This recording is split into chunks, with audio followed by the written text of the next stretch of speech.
Bien, hoy vamos a abordar el comentario del cuarto texto de los que entran en la selectividad en Cantabria, la anulación de la pragmática sanción de 1832.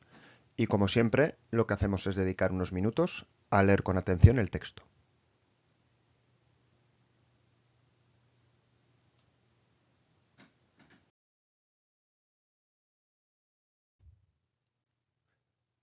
Una vez leído el texto con atención, comenzamos con la primera parte del comentario, la clasificación. En este caso, se trata de una fuente primaria. Su naturaleza es jurídica, dado que es un fragmento de un decreto, y la autoría corresponde a Fernando VII. Como siempre, damos alguna pincelada biográfica y mencionamos la ideología del autor, en este caso, absolutista. En cuanto al destinatario, al ser un texto jurídico, pues es el conjunto de la población, y en lo que se refiere a la fecha y lugar, está datado en 1832 y podríamos mencionar que se produce después de los conocidos como sucesos de la granja. Como siempre, no basta con exponer esta información de una manera meramente telegráfica, sino que hay que redactarla. Y una posible redacción sería la siguiente.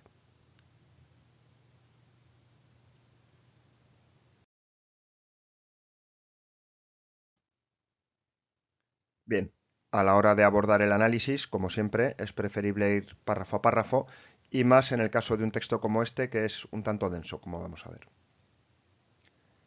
Al inicio, Fernando hace referencia a su reciente enfermedad y es importante explicitarlo porque va a tener un peso decisivo para comprender este texto.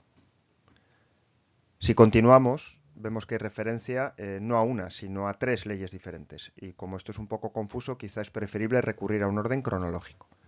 Así, en primer lugar, hay una referencia a la pragmática sanción de Carlos IV, en 1789, al poco de llegar al trono, que lo que había hecho era retomar la tradicional legislación española en cuanto a la cuestión sucesoria, permitiendo a las mujeres acceder a la corona.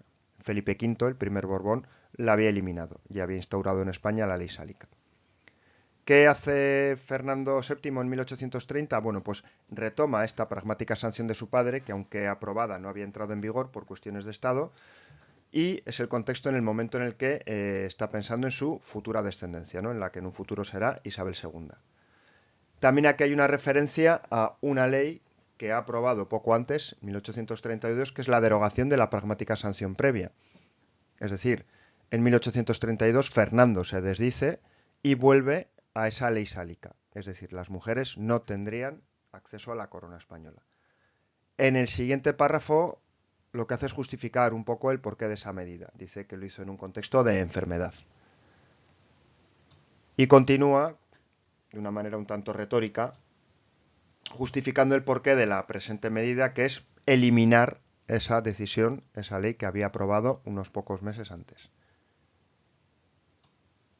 Aquí está lo más importante, ¿no? Aquí hay una referencia directa a los conocidos como sucesos de la granja. Esa enfermedad de Fernando VII es aprovechada por los partidarios de Carlos para presionarle y conseguir esa derogación de la pragmática sanción de 1830.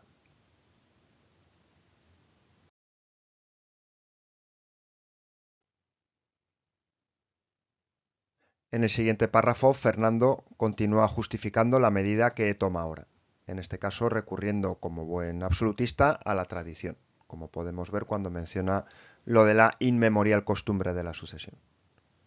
Un poquito más abajo encontramos de nuevo una referencia a los sucesos de la granja y en la parte final de este párrafo pues encontramos la parte dispositiva, lo importante.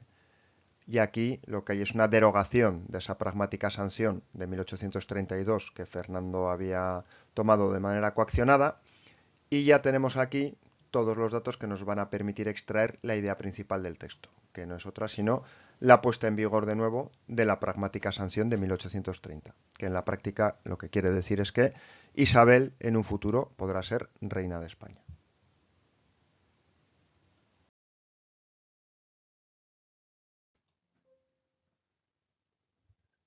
Nos falta finalmente el contexto histórico, y aquí siempre hemos de abordar los antecedentes, el contexto y las consecuencias. Por lo que atañe a los antecedentes, podríamos hacer un breve recorrido por lo que ha sido el reinado de Fernando VII, centrándonos sobre todo en la década ominosa. Debiéramos mencionar el carácter de crisis del reinado y de la etapa en concreto, y cómo Fernando, cada vez más consciente de la incapacidad para hacer frente a los desafíos del país, se va acercando a los sectores reformistas.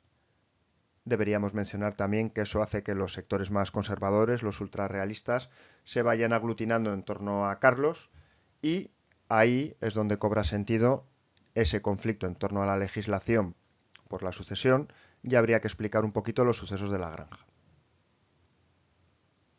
En cuanto al contexto, bueno, pues habría que aclarar que Fernando se recupera casi milagrosamente de su enfermedad, deroga el decreto previo que ha firmado bajo coacción y cómo va a llevar a cabo un castigo contra los realistas que han participado en ese complot, y que va a acabar también con el exilio de su hermano Carlos. Y en cuanto a las consecuencias, tendríamos que mencionar que esto va a provocar definitivamente la formación de dos facciones, unos en torno a don Carlos y otros en torno a María Cristina e Isabel, y cómo aquí tenemos el germen del conflicto sucesorio que dará lugar a la guerra carlista. No hay que desarrollarla ni mucho menos, pero sí convendría explicitar al menos que va a ser una guerra que, más que por quién se queda con la corona, bueno, pues va a ser una guerra por modelos sociales y políticos diferentes, absolutismo contra liberalismo. Y con esto tendríamos ya una panorámica que nos permite enmarcar adecuadamente este texto.